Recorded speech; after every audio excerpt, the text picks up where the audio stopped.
because the region that I come from, which is Central America, the 5 smallest countries of all our region, Guatemala, El Salvador, Nicaragua, Honduras, and Costa Rica, right now, 2 of them, Nicaragua and El Salvador, are ruled by socialism of the 21st century. So how can I negotiate as a bloc when I have 2 countries that are not willing to open to free trade?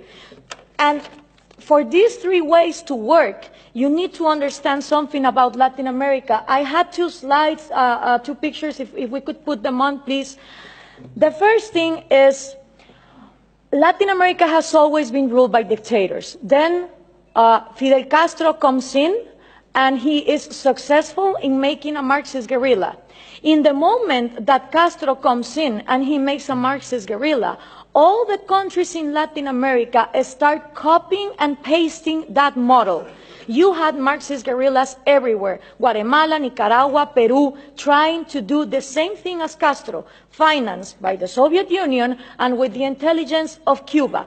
1989 comes, the Soviet Union collapses, and the left Marxist wing of Latin America, the socialist sectors, they are in trouble, because now they don't have the money of the Soviet Union to keep on going with these violent guerrillas, but they still want to come to power.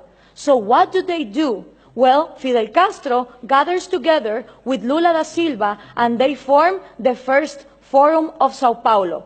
The Sao Paulo Forum is a parliament that every year gathers together to further on the socialist agenda.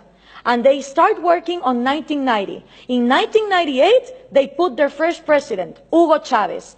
And that was a relief for Cuba, because the money that the Soviet Union was lacking to give, the oil of Venezuela started giving. And now that the oil prices are coming down, they are hoping for Colombia to advance on the agenda to give FARC, the Marxist guerrilla drug dealer of Latin America, places in power. If this happens, we're going to have the first narco-socialist government, which will mean that the money of drugs, it's infinite. It doesn't depend on the market like oil, and then you have another socialism of maybe the 22nd century. So what we need to understand is this regional strategy is not only put in place in Venezuela, it has been put in place and tested in Brazil, Argentina, Chile, Uruguay, Nicaragua, El Salvador. And the places where they haven't governed, they have people who are waiting to come to power. When we understand this, we also understand that when the Berlin Wall fell, and communism was a thing of the past, in Latin America, we voted for the so-called neoliberal governments, the right-wing presidents that were going to open the market.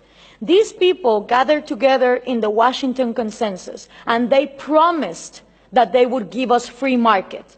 What did they do? They privatized everything. They privatized electricity, trains, radio stations, but they didn't liberalize them. They gave them as oligopolies and monopolies to their peers, and this created crony capitalism. But for most of the population, the one to blame was free market. I don't know if we can now put the picture, please. For the people, what is needed to be blamed is free market, when free market has never existed in Latin America. So it's always blaming the government, but expecting more government to come in and solve the problem, like this picture shows here. So what happened then? People started voting for socialism of the 21st century because they were going to, fix the mess that this crony capitalists did in the 90s. Venezuela was going to be the promised land. Caracas was going to be the New York City of Latin America. So what happened? All these people get in power, Chavez, Lula, Correa, Evo Morales, and instead of finishing with the privileges, the crony capitalism, the oligarchies, they become even worse.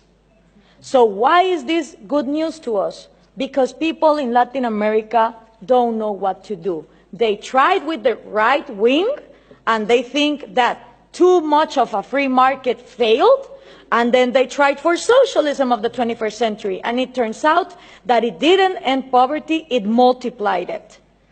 So right now, it's a great and excellent opportunity for people like us, for people who really defend liberties and freedom, not only economic liberties, but also individual liberties. Because in a moment where there is frustration to the left and to the right, and everything has been tried, and all of them are statists who want to control the economy, is great news for people like us who want to defend freedom. The examples given here from different regions of the planet demonstrate that freedom works. So what we need to input from Europe to Latin America is the right messages. Those messages include that Scandinavia is not socialist, that we need trade more than aid, and in order for institutions to follow up, it's not about material equality, it's about equality under the law and the rule of law. Thank you very much.